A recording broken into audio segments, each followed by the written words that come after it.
गोपालगंज जिले के भोरे प्रखंड स्थित रामनगर मठ में आगामी 6 मार्च से 10 मार्च तक हनुमत कथा का आयोजन किया जाएगा। कार्यक्रम को लेकर रामनगर के राम जानकी मठ के मठाधीश हेमकांत शरण देवाचार्य ने बताया कि इस बार 5 मार्च को कलश यात्रा, 6 मार्च से 10 मार्च के बीच मठ में हनुमत कथा का आयोजन किया जा रहा है, जिसमें देश के प्रख्यात बागेश्वर धाम के पीठाधीश्वर पंडित धीरेन्द्र कृष्ण शास्त्री का कार्यक्रम सुनिश्चित है। बाबा बागेश्वर 6 मार्च से 10 मार्च तक दिव्य दरबार लगा हनुमत कथा कहेंगे। कार्यक्रम को लेकर प्रशासनिक स्तर पर हथुआ एसडीपीओ आनंद मोहन गुप्ता, एसडीएम और स्थानीय प्रशासन के द्वारा कार्यक्रम स्थल का निरीक्षण किया गया है। जिला प्रशासन के द्वारा इस कार्यक्रम को लेकर अभी कोई पत्र जारी नहीं किया गया है। हालांकि ग्राउंड पर तैयारियां तेज हैं। सवाल यह भी है कि बिहार में पंडित धीरेन्द्र शास्त्री के कार्यक्रम को लेकर जो तिथि निर्धारित की गई है, उस तिथि के मुताबिक बिहार में बांका में भी 9 मार्च को पंडित धीरेन्द्र कृष्ण शास्त्री का कार्यक्रम आयोजित है, जो बांका जिले के धोरैया प्रखंड स्थित गोरा गांव में है। ऐसे में देखना होगा कि बाबा किस कार्यक्रम में शरीक होते हैं। नमस्कार, मैं प्रदीप कुमार और आप देख रहे हैं गुड मॉर्निंग गोपालगंज। और इस वक्त हम मौजूद हैं गोपालगंज जिले के पूरे प्रखंड के रामनगर में। जैसा कि धीरेन्द्र शास्त्री के कार्यक्रम को लेकर रामनगर मठ पर तैयारी जो है कि पूरी तरह जोरों शोरों से लगी हुई है। हम पहले तो अपने सहयोगी को कहेंगे कि वह कैमरे से वो पंडाल की तस्वीर को साझा करे, जहां बाबा धीरेन्द्र शास्त्री का आगमन 6 मार्च को होने जा रहा है। 6 मार्च से 10 मार्च के बीच बाबा हनुमत कथा कहेंगे। पिछले बार भी बाबा का कार्यक्रम सुर्खियों में रहा, लेकिन किसी कारणवश बाबा इस कार्यक्रम से दूर रहे, उनका कार्यक्रम रद्द कर दिया गया था। हालांकि इसको लेकर कई तरह की बातें भी सामने आई थी, लेकिन इस बार जो है कि स्पेशल बाबा के कार्यक्रम को लेकर रामनगर मठ पर तैयारी जो है कि पूरी तरह से जोरों शोरों पर है।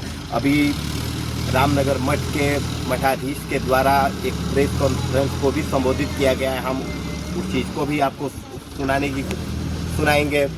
दूसरी तरफ हम अपने सहयोगी को कहेंगे, जहां बाबा धीरेन्द्र शास्त्री जो है कि 6 मार्च को आ रहे हैं, वह यही मकान है जिसमें बाबा धीरेन्द्र शास्त्री का आगमन होगा और इसी मकान में बाबा जो है कि पधारेंगे। उनको लेकर इस मकान में 1.5 करोड़ की लागत से इस मकान का निर्माण कराया जा रहा है मठ की तरफ से।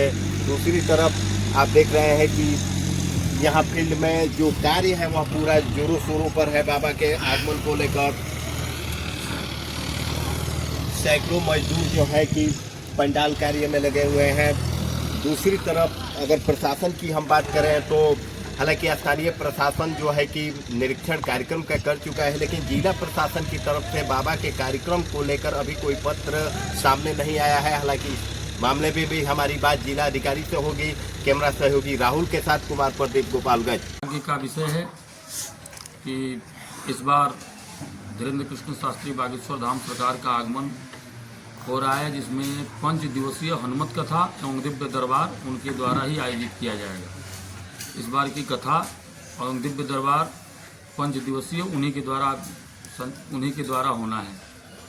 यहाँ के समस्त लोग, ग्रामीण आम जनता, सभी लोग बड़ी तन्मयता के साथ इस कार्यक्रम के लिए उत्सुकता के साथ उनके स्वागत की तैयारी कर रहे हैं। हम सब इस कार्यक्रम के लिए बड़े ही उत्साह और उमंग के साथ इस कार्यक्रम को तैयार कर रहे हैं। जैसा कि अभी आपने देखा कि उनके निवास के लिए उनके भवन का निर्माण हो चुका है। टेंट और पंडाल के कार्य जो हैं वो युद्ध स्तर पे कार्यरत हैं, जो समय से पूर्व सारे कार्य कंप्लीट हो जाएंगे। और किन किन संतों का आगमन?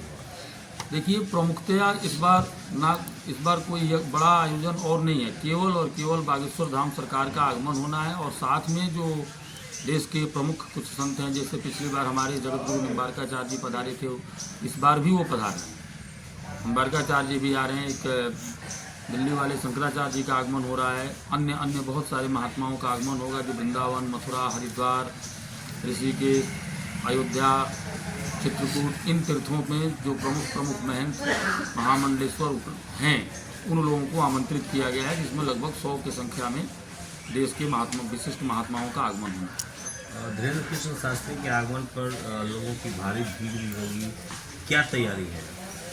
जैसा आप देख रहे हैं, पूरी व्यवस्था बैरिकेटिंग से लेकर लोगों के आने की व्यवस्था, लोगों को रहने की व्यवस्था, कथा पंडाल में समुचित व्यवस्था मिले जिससे कि लोग वहाँ कथा श्रवण कर सकें।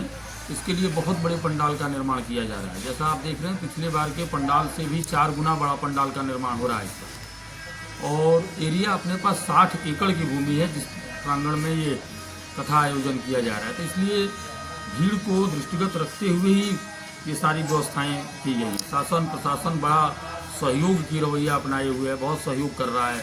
सब लोग हमेशा समय समय पर आकर उसका दिशा निर्देश देना, उसकी व्यवस्था कैसे बने, इस पर बहुत बहुत बेहतर व्यवस्था है। कितने तारीख से कितने तारीख तक कार्यक्रम है?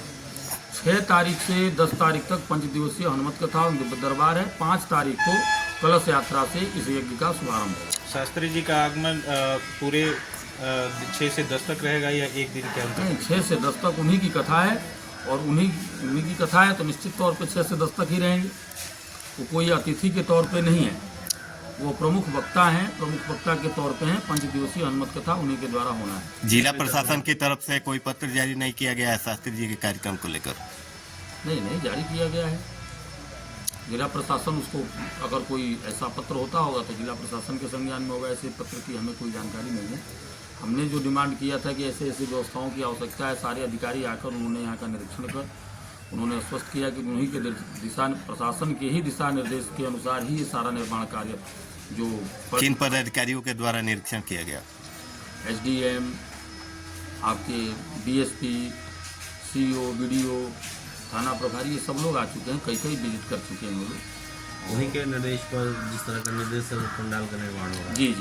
तो अभी किस प्रकार हो गया, क्योंकि भीड़ को देखते हुए कि कितनी भीड़ हो सकती है, गैदरिंग क्या हो सकता है, तो लगभग भीड़ अच्छी होगी। बाहर से भी श्रद्धालु आएंगे, भोजन की क्या व्यवस्था है? भोजन की भी व्यवस्था